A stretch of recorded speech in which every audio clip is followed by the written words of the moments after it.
दोस्तों, आज हम जानेंगे जॉइंटिस के बारे में। जॉइंटिस होता क्या है? जॉइंटिस को हम हिंदी में बोलते हैं पीलिया। ठीक है, अब इसके बारे में पूरी जानकारी अगर लेनी है तो वीडियो को शुरू से लास्ट तक देखिए और इसके साइंस, सिम्पटम्स और इसमें ट्रीटमेंट क्या क्या होते हैं। ठीक है, तो इसको वीडियो अगर पसंद है तो इसको लाइक कीजिए, कमेंट कीजिए और चैनल को सब्सक्राइब कीजिए। तो आइए देखते हैं जॉइंटिस होता क्या है। जॉइंटिस को हम हिंदी में बोलते हैं पीलिया। ठीक है, इसका इंट्रो हम देते हैं। ब्लड स्ट्रीम में जब बिलिरुबिन लेवल जो होता है बढ़ जाता है तो स्किन और आई का कलर जो होता है वो येलोइश कलर का हो जाता है। इसी को हम बोलते हैं जॉइंटिस। ठीक, इसके हम साइन देखते हैं, क्या क्या साइन होते हैं। हाँ, तो इनके हम कॉजेज देते हैं कि क्या क्या कारण हो सकते हैं। इसमें सबसे पहले का पोस्ट हिपैटिक कंडीशन हो सकता है।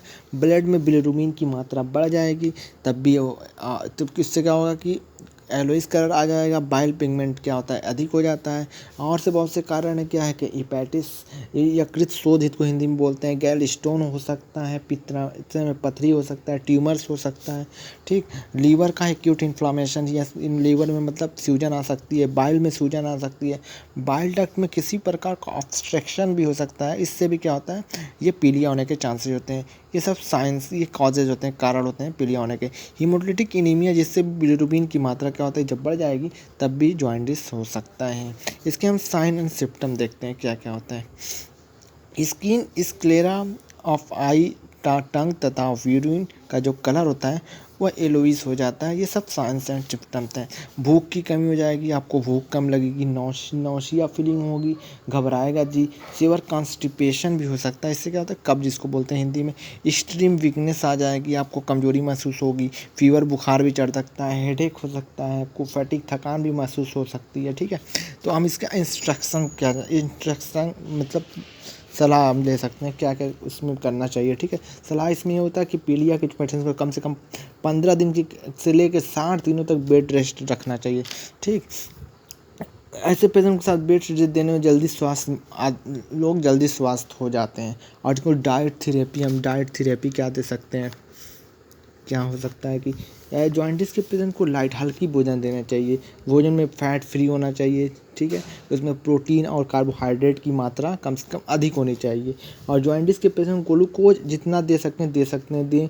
और ग्लूकोज को ओरली अगर टॉयलेट या बंदा नहीं कर पा रहा है तो उसको राइल ट्यूब अथवा वेन के थ्रू ग्लूकोज दिया जा सकता है।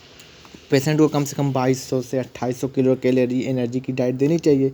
और अगर पेशेंट हिपैटिक देना बंद कर, ऐसे पेशेंट को जिसको जॉइंटिस हो गया, इसको हिपैटिक ड्रग्स भी नहीं देना चाहिए। अगर एल्कोहल लेता है तो एल्कोहल तो बिल्कुल बंद कर देना चाहिए। एल्कोहल बिल्कुल सेहत के लिए हानिकारक होता है। ठीक है, और पेशेंट को सेडेटिव ड्रग्स भी नहीं देना चाहिए। अगर हम इसके ट्रीटमेंट के बारे में हम इनका क्या कर सकते हैं, इनको एक सिरप दे सकते हैं, लियोमैक्स नाम से आता है। इसको 10 ml twice in a day, एक दिन में 2 बार थोड़ा देख सकते हैं। या अगर लियोमैक्सिन नहीं मिले तो हिपेमर्ज नाम से भी सिरप आता है, उसको भी दे सकते हैं। इसका फार्म होता है एल-आर्निथिन और एल-एस्पार्टेट। इसको मार्केट से आप मेडिकल स्टोर से ले सकते हैं। 10 ml twice in a day, दिन में 2 बार दे सकते हैं। इसके साथ कैप्सूल आप देंगे नियोमाइसिन। ये नहीं मिलता है नियोमाइसिन तो आप फ्लैजिल 400 आप ले सकते हैं। इसका फार्मूला होता है मेट्रोनाइडाजोल 400 mg। ठीक है, अगर ज़्यादा आपको ज़्यादा मतलब है जॉइंटिस कम नहीं हो रहा तो फ्लोएजिल 100 cc का वेन में आप इंजेक्शन लगवा सकते हैं। विटामिन का भी सिरप आपको देना चाहिए कमजोरी को दूर करने के लिए।